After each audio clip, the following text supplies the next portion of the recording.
Are you having fun in your farm life? You can, and it may or may not involve some dancing. Join me as we chat with customer experience guru Zeke Miller on this episode of Food, Flowers, and Fun.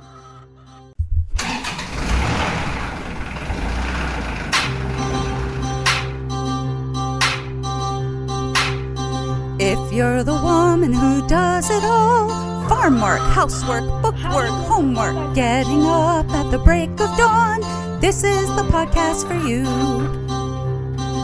How do you multiply by fractions, Mom? Get away from the cares of the day. Free stock, root stock, feed stock, seed stock. Chat with women around the world who raise food, flowers, and fun. With your host, Kay Castrataro. That's me. Welcome back to Food, Flowers, and Fun, visits with farm women and others from around the world. I am here today, as always, with the sponsorship of Penlight for Farmers, and we are helping farmers to create purposeful lives full of time, energy, and abundance. Don't you want some of that? Today, we are so lucky that we have Zeke Miller with us. He is in customer experience with Preferred Mutual Insurance Company, and he has got a lifetime of ag background. And so we're going to get to talk to him about all of his cool ag-related activities. And Zeke, welcome. How are you today? Thank you. It's an honor to be here. Thanks so much. Doing well, thanks. So why don't you tell us, first of all, because we spoke before we got on the air about the difference between customer service and customer experience. So before we jump into the ag stuff, do you mind clarifying that for everybody out there so they know what you do? Certainly. And that's a great place to start, because experience is really what differentiates and where a lot of my passion lies is crafting the real joy and essence of life. So in a business sense, customer service is the servicing of transactional items that customers need. That you call the 1-800 number, we resolve the issues.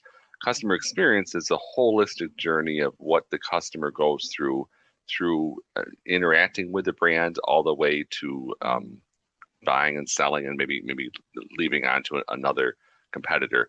So you're kind of measuring how happy or sad the customer feels, their emotional journey throughout. So a little more holistic in nature, because it does cross a lot of components of the product and services. Yeah, absolutely. So it really is trying to figure out what attracts them to you in the first place, what happens once you get them in the door, so to speak. Like, are they having good experiences? Are they having not so great experiences? Are they staying because price is working for them or people are respectful to them? And then what is it that drives them to say, I'm done because this experience isn't working for me? And again, is it price? Is it people? Is it I moved and so I'm no longer, in a good place to operate with them? Oh, that's fascinating.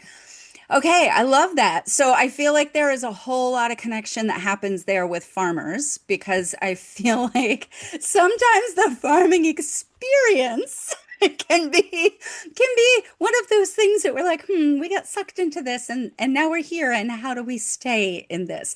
So why don't you tell us about your childhood growing up in farming and what that was like for you? Sure. Yeah, thanks. And I very much so, like, focused on how the passion of the experience and agriculture ties very much together. And that is where my passion kind of starts from the beginning, is because I did grow up in a small upstate, couple 100-acre farm. We focused on hay and then some field crops. And we had a few beef, cattle, and hogs. But it was a very family farm. Produced well, did well, but like any farmer would know, a lot of stresses along the journey. There was 7 of us in the family, and a lot of coordination to get things done. We did a lot of good work, but also there was stresses along the way. But it did set us up. I think all of us kids kind of are grown up now in our professional lives, but the family has since sold the farm, moved on, which has its own emotional journeys. But each of us have pursued different components, even of agricultural things in our life as we move forward. My sister still operates a farm with her and her husband up in Malone, New York, about 150 acres or so. They similarly do livestock. Yeah. And it's a beautiful experience, but also recognize that there's opportunity for. I'm particularly excited to be on this show because of the mental health focus and that defining that experience because we've seen some. It's been difficult growing up in a family under a lot of stresses in a farm and seeing our parents go through some rougher times and not always understanding the economic implications behind it. But Mhm. now on the analytical end, like seeing where are there opportunities where we can make this sales process better, or where can we leverage the things that we've learned from historical, like my grandpa and his farm and the old tractors we run, and each of those carry a story, which says a lot about how we could leverage the experiences we have in life to kind of get the most out of just an art form, even of more than just a 9 to 5 job, but a way of life that Mhm. really brings people for a long retention time. So I don't know, there's a lot to it. I still love farming on the side as a hobby, but my professional career is also kind of piggybacked on a lot of lessons I've learned even from childhood. Yeah, so let's kind of head back to that big I've started adopting the word origin story. I don't know why I'm like obsessed with the Marvel comics or something and their origin stories. But I find that we really do learn so much as children, and so much of who we become is foundational, and it's instilled in us at such a young age. So what are some of those, farm characteristics that you feel were instilled in you as a child? So I like to look at a problem starting with the framework. And I think the agricultural background built that incredible framework that we have a problem, we're going to solve it. We're going to get it done. There wasn't so much of like, oh, we need to outsource or let me bring in the professionals. It was, we're here, the animal's loose, get it in. We're here, somebody, the animal's sick, we got to get them better. And that kind of resonates throughout life where uh, two of my brothers are engineers, another one's in software development. Like a lot of that critical thinking of how can I take a problem, turn it, and look at it from many different perspectives. And that's where I focus my focus on is storytelling, looking at perspectives, but just the, building that framework of how nothing's impossible.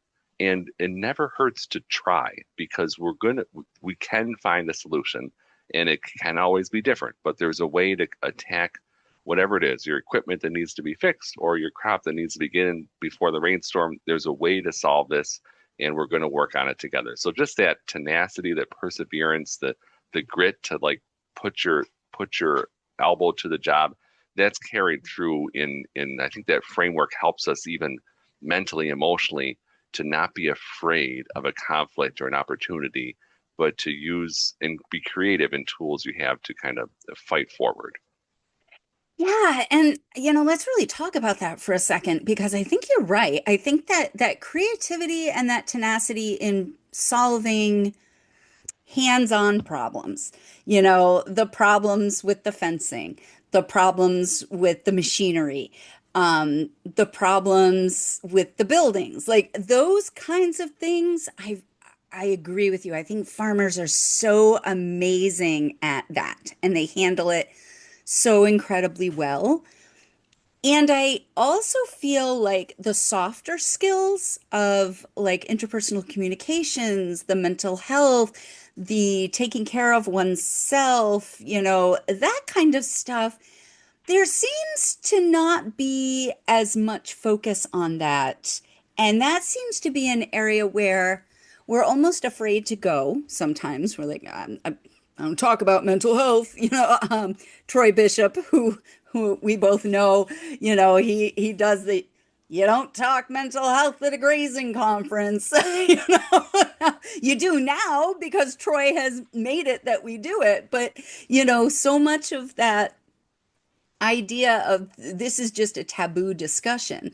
So I'm curious what you think is the disconnect there. Why is it, do you think, that farmers find it so easy to think creatively and problem solve about the tactical type things, but not so much about the relational and the emotional? And this is a broad overgeneralization. I mean, there are lots of farmers who do this, but there are also lots that don't, and a culture, I think, that makes it challenging. So I'm curious as to your thoughts on that. Yeah, and I'll tell you a story that made me think about this very discipline. We went a few weeks ago. I brought my dad out as his anniversary, and we went to the Classic Car Museum, and they had antique tractors on display. And we're looking at all the dates and looked at the Model T Ford, and then some of the first Ellis Chalmers and Fords, and I didn't understand why some of the first horseless carriages, 1899, 1901. But the first tractor wasn't until like 1935, 1937, until after Ford developed the whole assembly line. And I got thinking, and I asked some farmers, like, what's the deal? What's the disconnect? And a lot of it has to do with the agriculture community. I wouldn't say it's behind, but it's so invested in its resources that it Ooh. doesn't make economic sense to switch from your build up your horse livestock, you've got your equipment set. You can't just switch the next day and get the next shiny object. Where some other branches of humanity, right, have a little bit more a higher echelon, like they have that higher level of expense, they can kind of switch quicker. So there is a little bit of a social structure such that we're a little bit maybe behind the curve. So yeah, we had a time where we have the information age, right, was a few years ago, and Yep. then before that we had the technology revolution, industrial revolution.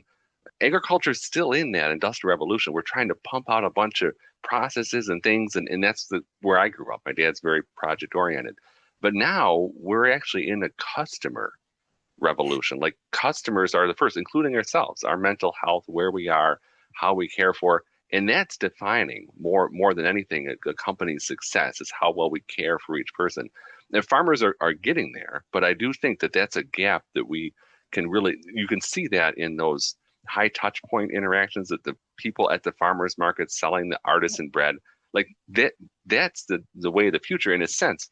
And how can we harness that in the agricultural community? But I do think it's there's a few things, but a lot of it is where we fit in the economic field, and then the Yep. social field kind of might have a little bit more conservatism in most agricultural Yeah. industries. Yeah, and I'm thinking about that whole customer revolution and where you're talking about the touch points for the consumer because I think that also tends to be a thing that farmers tend to focus and be very creative in doing. Like I feel like taking care of the customer, at least in my family, that whole the customer's always right. Yeah, the customer was always right. Like you stood there, you smiled, you apologized, you nodded, like you did all the things you needed to do to make that person feel good, even if they were completely wrong, even if they were like treating you like dirt, you know. But then when it came to each other, we had no like that's not the way things work. Like then it's you're supposed to be polite to your grandfather or your brother or your sister or and so there and I'm going to take it out of myself to make sure that my customer has a good product, that my customer has a good experience. So I might not get any rest, but my customer is going to get a good product. I might get up at 4 o'clock in the morning so I can spray before the wind kicks up, but my customer is going to have clean apples and clean corn. And so, like, again, though, it's like such an interesting dichotomy where the skills are there. Like a lot of those skills are there, and yet we have such a hard time focusing them inward, I'm thinking. And I'm totally thinking on my feet right here because, what you're talking about is really sparking some thoughts here. But yeah, so how would you respond to that?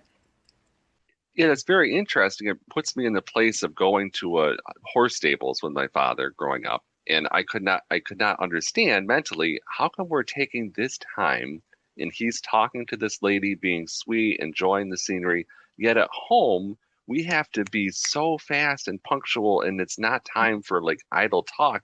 That's very much frowned upon. We need to what get hay when the sun's shining, and I could Right. never understand, like you said, those two skill sets, but there is a huge salesmanship component to that, where you're going to find the most profitability is selling to the end consumer without the middleman. Like that's where Yeah. you.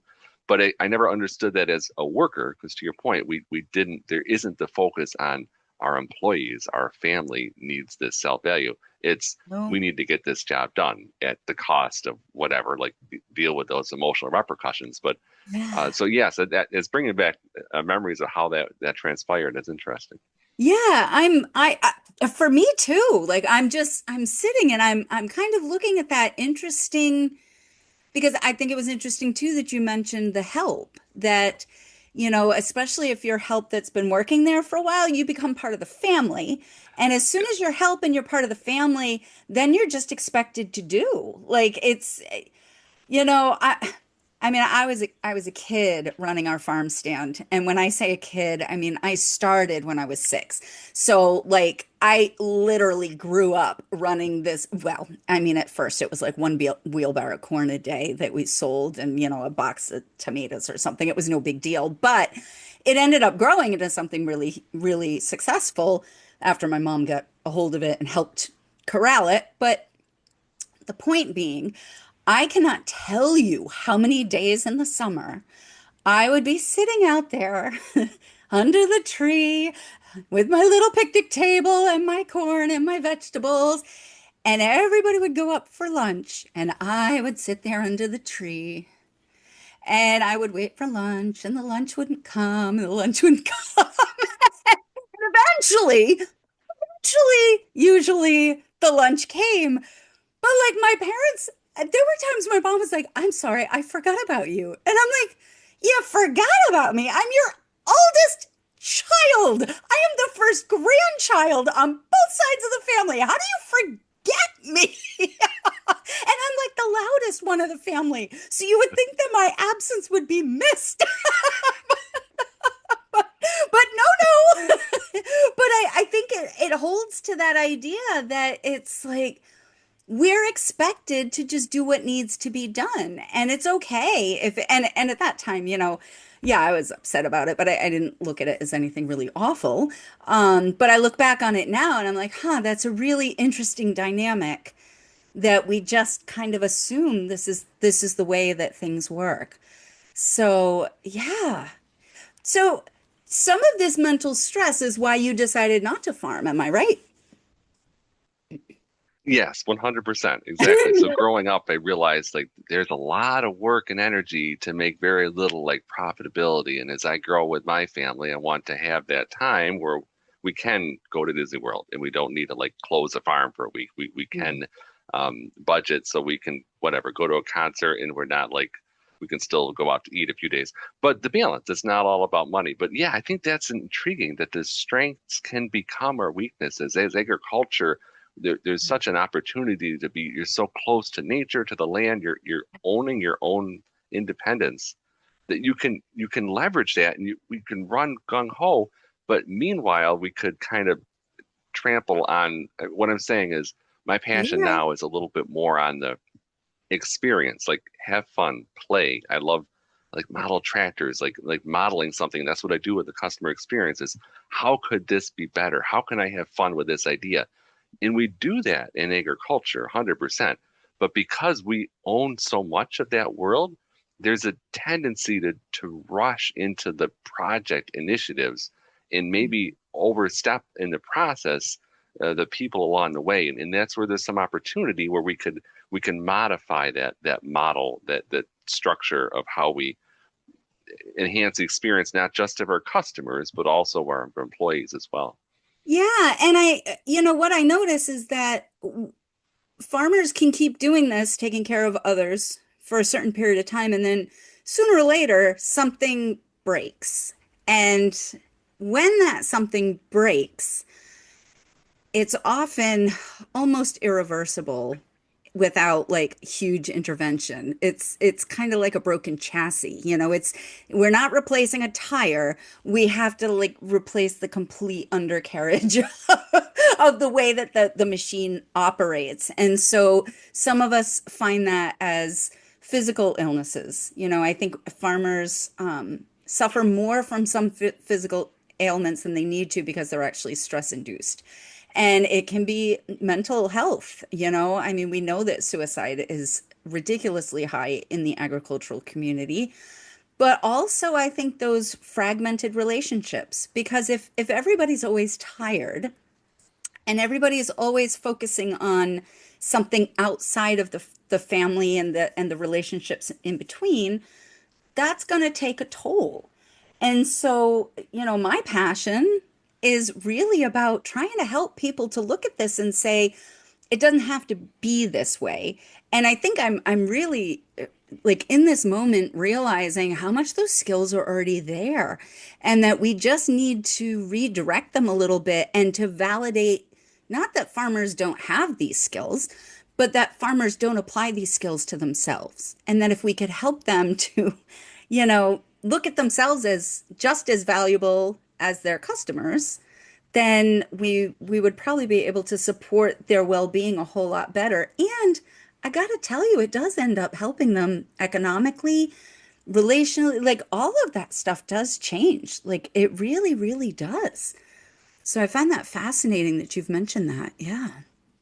And you said that so well that we already have those toolworks and it's being shown. Like if we could change our perspective from the frustration, from the heat, from the energy, and put it into the safety, the building. What I'm saying is we're great storytellers, we're great inspirational leaders in the agricultural field because we have to, and because we're right there with nature. We see it's animals grow, and it's very volatile how what could happen. We're at the mercy of the elements, right? So the connection to a supernatural force, and that kind of leads us to we we're good at seeing things from different angles. So can we take that moment and look at this problem from a different lens and say, how can I close this gap?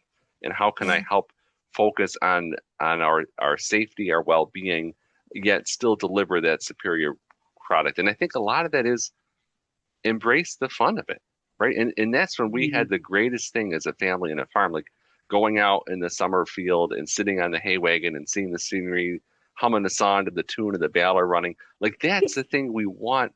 Even in today's age, we're trying to get in the insurance world or wherever we are. We want customers and employees to embrace the experience they're in. And it's just like you said, it's a word shift. It's semantics. It's not that I have to do this. It's I want to do this. I get to do this.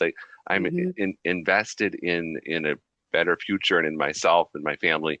And a lot of that is that defining that experience. How can we pitch this in a way that now penetrates into my heart? Like I believe what I'm doing for a core being, and we're going to get there. And it might take some hard work, and I'm used to hard work, but it's hard work not at my detriment, but for my progress. Yeah. Yeah. And so let me ask you, as a customer experience expert, what are some of the little things that work to support people's customer experience? And how do you think that farmers can integrate them for themselves?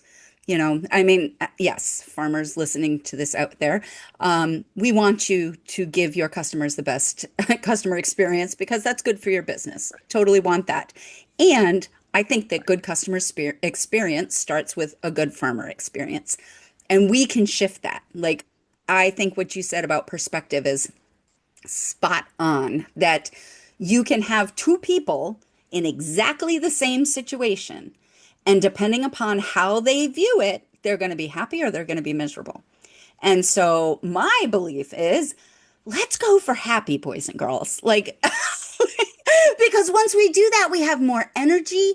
We are able to be more creative. We're more productive because we're not as tired. Like the benefits of just having a good attitude change us. So talk to us about how that looks in customer experience and how farmers can maybe start looking at themselves as their own customers a little bit.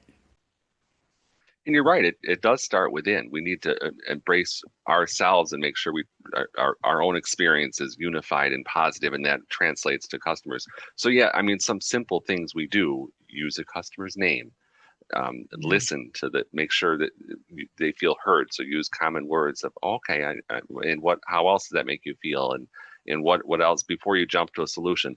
But the biggest take in customer experience, and this might relate to larger farms or industries, is the breakup of an experience. So it's the misunderstanding between the silos. So this nobody comes to work and says, "Oh, I want to give my customers a hard time." Everybody believes they're doing the best, but how many times do we call the call center and we're bounced all over? It's because of the from a higher strategic lens, we're not connecting the dots. The people, the legal team might not even be aware that the rules they put together, even though they think are great, are actually making it very hard for this customer over here to get their wire fixed because we told our people not to touch their machines. It'd be so much easier if they did. Well, there's a little communication misconnect. Hmm. So can we find even those little things like, oh, I didn't realize that the way I wrote this bill to you is confusing because to me it makes sense, but it's that changing that perspective from a customer lens. How does that look? So, granted, speaking of ourselves, we kind of know how we look at the world, but do we know But do how? we? Do we? I'm gonna ask, do we Ah, really know good. how we look at the world? Like, there is a degree of introspection there that I'm not sure we all have done that enough to Ah, say, how does my perspective influence how I interpret what I see?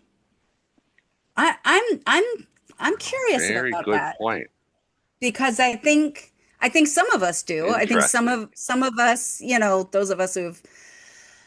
those of us who've had situations where you've spent a decade or more in mental health fields for various and sundry reasons, you start to do an awful lot of this. Some of us who are writers and really are into that journaling and self, like, why do I do what I do stuff? I love that. Like, I just eat that up. Why am I angry at my son when he does this, but not when my daughter does it? What is the difference there? But I'm not sure that we always do that. So tell me if that happens in customer experience where we think we know how we're viewing something, but we're missing something. Does that make sense? No, that says it exactly right. And that's the whole concept of modeling. And that's what we do with like gamification and playing with toys, right? Is we try this scenario out and then we step back and realize, oh, that worked in a completely different way than I thought it would. I had thought if I lowered our prices, people would be happier. But I didn't realize that's not the key driver. Even though we asked people what makes you happier, and that's what they said, that's still true, but it's not the truth. Oh my gosh. Okay, I love my brain is exploding, Zeke. It's totally exploding right now because that's what happens like when I talk to farmers and like we're doing some consulting and they tell me the problem is this. And so I'll ask a few more questions and then I'll be like, is the problem that? Or what about this thing over here that is seems to be coming up more than this other issue? And I think finances is one of those things for farmers that it's a real easy blame because finances are tough. Like very few farmers do not wish they had more money. there are not many who do. And yet, scientifically, it's been proven that once you're meeting your expenses, having more money doesn't make you happier at all. So whether you've got $8 billion dollars or you just paid the bills for the month and you're out of money in the bank, but your bills are paid, the happiness level doesn't increase if all things are equal. So that makes you wonder, if we think it's money, what is it really? Because if we think it's money, but maybe it's not money, what is it? So what were some of the other things driving those customers to be discontent when it wasn't the thing they thought it was? So one journey that I'll bring attention to is in the claims journey. So a lot of Mm. customers, we ask them in the claim transaction, they smashed their car, hit a deer this time of year, right? And so how's it going? How do you feel? Oh, this is terrible. I crashed my car and the car is sitting here in the shop for a week and I don't know what's going on. I don't have a payment. I don't know if it's total loss. I got a shop for a new car. We asked them the very next day or 2 days later, their claim was closed. They got the check. And we, how'd it go? Oh, it was great. A wonderful transaction. Everything's fine. And the difference is, could just be hours, right? There could be a moment in life where we feel as a customer this doesn't feel good. I don't quite know the answers. I never had a claim before. I don't know who I'm supposed to call, how it's going to work. Mhm. And the next day, checks in the mail. Here's what you have to do. Okay, I passed that hurdle in my life. I'm on to this next thing. I forget about that negative experience because that was part of the junk. I didn't like hitting the deer. It was not fun. But look, I have a policy because my insurance company helps me through this, and now I have the help. So it does depend where we are in a journey to Mm, see how we feel at any particular point. And yeah. our goal is like to minimize those bumps, but at the end of the day, can we provide a solution that and we've seen this several times. Customers complain the bill's complicated, hard, but when they're on the phone with someone and someone cares and listens and says, oh well, you just look at line three and that's it. Oh, they were so nice, they're so friendly. I felt so happy that you cared. So that builds that connection and encourages that retention and loyalty to the customer because the problem is resolved. And not only resolved, we built a relationship. We Right. fulfilled a promise. We were true to our name Mm, at the end and it had a complete resolution. So yeah, can that translate in the farming industry? 100%. How can we're yeah. going to have ups and downs, but how can we have the moment of finality, the moment of truth where in the essence of our true being shines? Yep, there was this thing that Yeah. happened, but Essence of at our the true being. core, I really care and I provide the best, whatever, in the industry. Yeah. Okay. So I just love that phrase, the essence of our true being shines. Like wow, like that right there is poetry. And I am thinking about, at first I was like, well, the problem's resolved. So of course they're feeling happier because now, before they were full of angst, they were uncertain, they didn't know what was going on, and then we get certainty. And certainty makes us feel good. But then I was thinking about situations that I've had where I had a customer service or customer experience, I should say, and the service was amazing, and my problem was still not resolved. And yet, I was able to get off the phone and have all those other feelings that you said that, you know what? That person couldn't solve my problem, but they were really nice and they were really compassionate. And they told me that I was being nice, even though, like, I'll get on the phone sometimes, I will admit, like, I don't like to be a jerk to people. But there are times where I'm frustrated and I get on the phone and I'm like, I'm so sorry you have to deal with me right now. I know this problem is not your fault, and I'm afraid I'm in a really bad mood. And I might be a little witchy to you. And as soon as you even just say that, the person on the other end automatically kind of kicks in and is like, oh, it's nice of you to even acknowledge that. And then I'm like, oh, it's nice of you to acknowledge that I'm acknowledging that. And then I go from my kids are like, I thought you were upset. And now you're like telling jokes and exchanging life stories with the customer service people. And I'm like, yeah, well, because they were nice to me. And I mean, to put credit where credit is due, I was also honest about where I was at. And I think this goes back to seeing our lenses and saying we have to start by being true about what we're experiencing. But I'm also hearing that like reflective listening, that listening to each other and saying, I see that you are frustrated. And I think how many times in a farm family or a farm business, like how different could it be if we get frustrated with our partner, with our kids, and anybody, our employees, and we take a breath and say, okay, I don't like this. I'm in a bad mood, and I am going to take a moment and tell that person, I can see that you're frustrated about this too. So how do we solve this together? As opposed to, I told you 8 million times, you gotta hit this button before you do that button, or we lose the transaction. Like, and it might be true. And then I would also say, as a consultant, I'd be like, excuse me, do you have a list of job aid there that says press this button, and this button because that could solve this.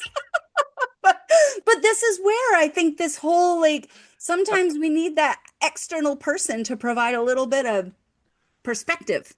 Yes, right. And you defined perfectly that a de-escalation, Yeah. and setting expectations. Two things. Up front, can we say, be a little vulnerable, be human, say who we are, And then Mhm. as things go through the journeys, what are some ways we could de-escalate and bring that down, which is excellent customer servicing skills. Yeah, could you give me a few other de-escalation skills? Because I'm a big fan of de-escalation. I have a child who was very aggressive. No, seriously, like my son was super, super aggressive when he was younger, the things we've gone through with that boy. And so de-escalation is like it's kind of second nature to me now because I've spent 8 years intensively learning how to de-escalate conflict. And it always starts with mom. Like the first person it always starts with is I got to calm myself down because if I'm agitated, things Oh go yes, bad. yeah, But yeah, yeah. tell us some of the de-escalation skills. I'm sure you've been trained in those. Yes? Yeah, sure. No, that makes sense. I mean, there's a variety, but there's things you don't do, like you don't disagree and say no. And there's things you do, like you try to agree. I see you're upset. That sounds like that was a bad experience from your lens. And then you solution. You offer, as opposed to pinpointing a customer, this is what we're going to do, provide options. I can see you're upset with the way this bill is. Would you like, uh, we have a couple options. If we did the full pay, there's a 10% discount, but if you did this partial pay, you'd only have this much due today. You could change coverages and speak to your agent. Would that be something we could schedule in the future? You provide different opportunities so the person still feels in charge and you let the person be heard. You well know a lot of people, once they vent, then they relax a little. They needed to get that frustration out, know that they're heard. So you allow that space. We don't rush customers off the phone. And Mhm. there is a certain business strategy too. It might not work in farming, but sometimes customers feel better when they kind of, I don't say bounce around, but they feel better when they're moved up a chain. So sometimes they say, hey, I want to talk to a supervisor. Maybe we don't have a supervisor, but we have another employee next to us who also does specializes. And so once they go to that next person, sometimes the customer is like, okay, I really reamed Jenny out over there, but you're going to help me. Let me just level set. And their tone's way down here again. So Mm, sometimes it is like a changing that environment, right? Changing yeah. who we're talking to in the setting. And I think that could relate to even our work life as well in the farm. Yeah. Yeah. So let's do some, I don't know. I feel like brainstorming right now. So I'm thinking about we're on the farm. Let's think of a typical escalation kind of thing. So you ever seen help that breaks a piece of equipment? Yeah.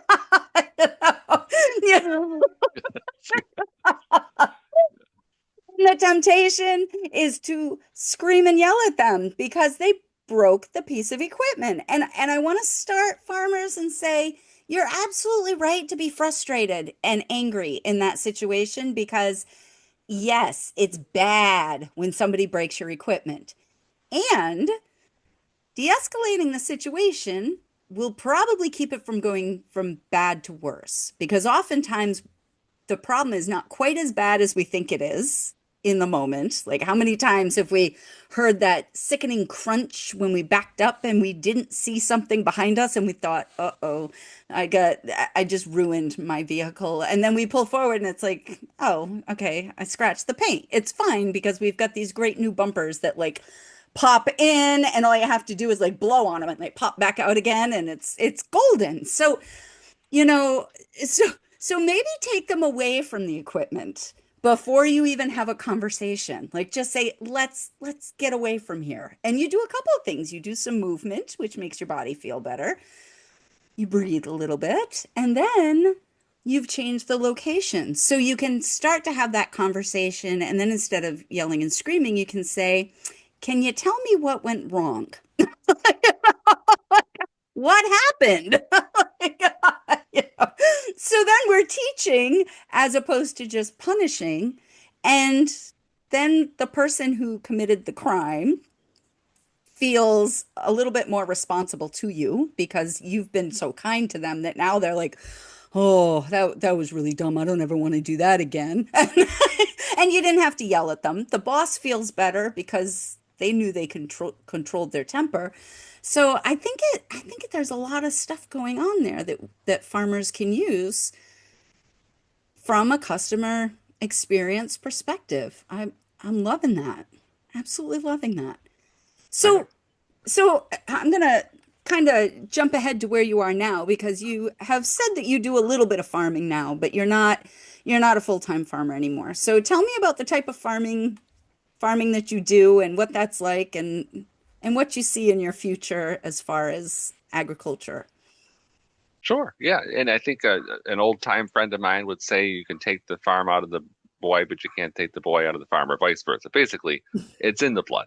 And yeah, so I've always kind of had a few little sheep or goats around, even my little quarter acre lot in town, or now I've got a few acres out in the end of a dead end road, like a little spot to have a little herd of.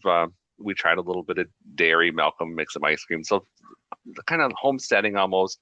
I do have a little tractor, a couple tractors. I work up a little plot of land and put in some heritage wheat or some maybe some blue popcorn. Just try a couple different kind of weird breeds of local horticulture that I could grow in the area. But yeah, in the future, I definitely might. So I've got a daughter, Vivian. She wants a goat in the spring. So we'll probably have a little goat to kind of have in the yard to chew off some weeds. Uh, I know like what the work's involved. Who likes to go out in the winter and break the ice off the pails and all this? But there's something so beautiful about just seeing nature and being part of that. And for myself personally, I'm still very involved in the agricultural community. So even Mm. if like this year I have an off year and I don't have livestock in the barn right now, I've got rid of my chickens for a bit.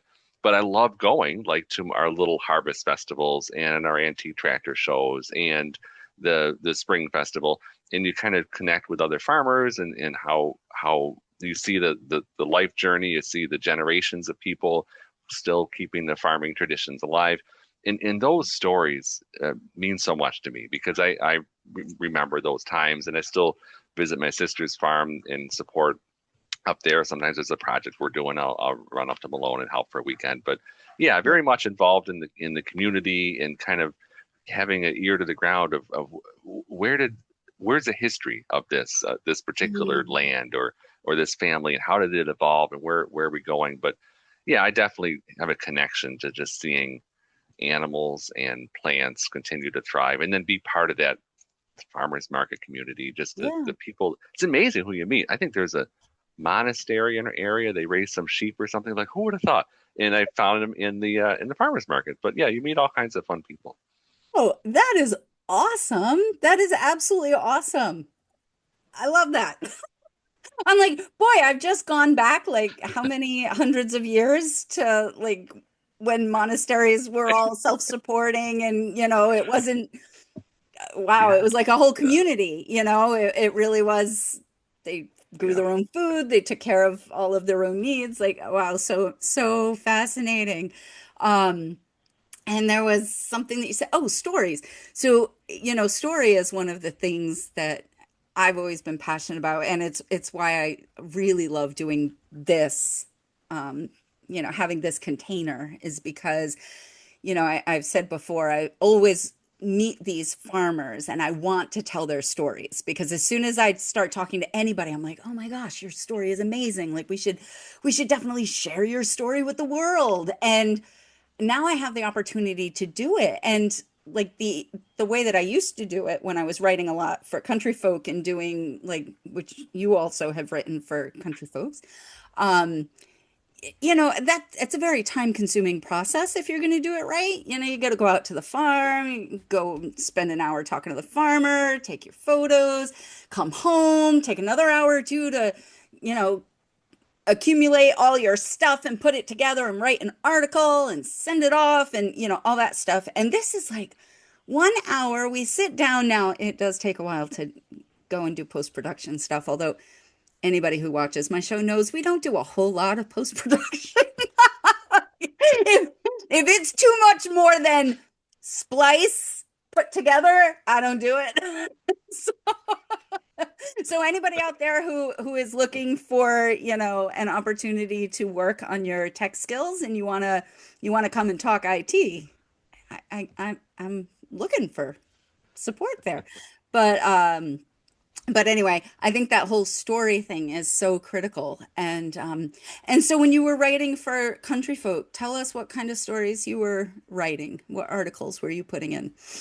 Yeah, so stories tell so much, and it gets the essence of who we are as humanity. So that was kind of my niche focus was more community event and the story behind. So we Yeah. did an article for there's an antique power in Motor Museum, and they have a presentation for both the spring show and a fall show for the coming of the farming year and then the harvest season. We bring out a bunch of once they had the group from Syracuse, New York, that does all the orange group that does all the L's Chandler's brought in. And these people, I've talked to one man, he had over 40 tractors he'd restored, like shiny paint. Like Gosh. it's incredible the collections people have in their focus. But like each of those tractors tells a story about a unique part of our modern day history where the Mm. manufacturer comes out with this thing, but real people use this and they for a little and they got the belts that run the corn these Oh old yeah. pulleys and yes, like safety was a thing, but it shows how things have evolved. So we see both a technological component, but also how that affects people. I guess a specific story there was a clock museum. I never heard of such a thing. But this gentleman had devoted his life to fixing watches and clocks, and there was an old clock back from I want to say like almost revolutionary times. And it showed like the change from the Roman calendar to the Gregorian calendar. It had the difference of the months names from January to January. Oh, I couldn't believe it. But his daughters, he wow. passed away, and his daughters like memorialized him. Yeah. But like this is a story right in central New York, upstate, further upstate, northern New York, Yeah. that you would never know about. But people are bringing this heritage to life and sharing it with the world. And to me, that's just so special because we work every day in the fields and devoting our life to trying to make a living right off of the earth we live on. Yet every generation has a passion that they speak to. And now that can be shared with others. And I just love that component. So that was one component. I've written a few little articles, kind of what we talked about CX, customer experience. Yeah. When I'm on in the shop at the farm and doing this, how does that relate to a customer? And it's interesting. The same psychological components, how what we think about drives those same decision making processes. So in the business, we think about how customers think and care and where they're coming from. Well, we have to go through that ourselves in whatever process we're doing on the farm to stay motivated, to stay involved, to not Yeah. give up, to gain that resiliency. And that's what we're all about on the business side is customer churn, retention, the opposite churn, like how resilient are they with the brand? Yep. Well, we have to believe in our own brand in the agriculture Mm. community and believe in ourselves. And that's what's going to keep us in business. So what are the things that you tell yourself? What are the things that how do you change that language, right? We talked about Yep, that change narrative. perspective shift. How do we change from boy, this is terrible. Yeah, the narrative to like, oh, this is inspiring. Here's an opportunity. And Yep. that's what the problems we work with every day with customers. So I've focused on more seasonal components as we go through the Yeah. season. Yep. This is what it reminds me of here, and this reminds me of here, and see the kind of parallelism. But yeah, agriculture is a fascinating landscape to kind of paint the picture of some experience metrics of our life against. Yeah, absolutely. And I'm also thinking, as you were talking about how we had to believe in ourselves as farmers and we have to believe in our brand. And I'm also thinking that the core has to start with our hearts, like what it is that our passion is and our purpose is, and that the farmers who are, and I would say anybody who is working out of their passion, out of their purpose, they can connect so deeply with that. And they have that sense that what they're doing has meaning because it has meaning for them. And therefore, they can bring that honestly to somebody and say, this has meaning for you too. Like, I know when I first started consulting with farmers, I had this fear that I was not going to give them enough, like that I wasn't going to be able to deliver results for them. And it wasn't until I've had clients and I'm delivering results and the stuff that I knew in my head, I was like, I know this will work. I know it'll work, but I needed that confirmation out here to be like, yes, okay, this works for people. Like there's really something there that keeps keeps driving the action forward. And I think for farmers, it's super important that they really dig into what that is for them, because you can have a financially successful farm by chasing the latest trends, but that's probably not going to be the thing that keeps you satisfied and helps you through the hard times in your business. It might take you to a certain level, but I really do believe that when the hardest times come, it's not the shiny objects. It's the core here, that, that diamond that's in there that still hasn't been cut apart and polished up. It looks like it's just a rock. So, oh my gosh, Zeke, and I've had just so much fun talking to you, and I've got to tell you, like, my brain has definitely just been, it's opened up so much to this idea of the customer experience and its relationship to farming, and also how the farmers are doing it so intuitively, and now they just need to care for themselves the way they care for their customers, really. Like, if they could just shift that perspective again and value themselves the same way that they do their customers, we would be able to give them so much more life satisfaction. And I'm really struck by that. So I want to thank you for that. And before we go, I have one question that I ask every guest on Food, Flowers, and Fun. If you had the opportunity to give farmers one piece of advice that you felt every farmer should know, what would that be? So I think you captured it in the last word of this podcast was fun.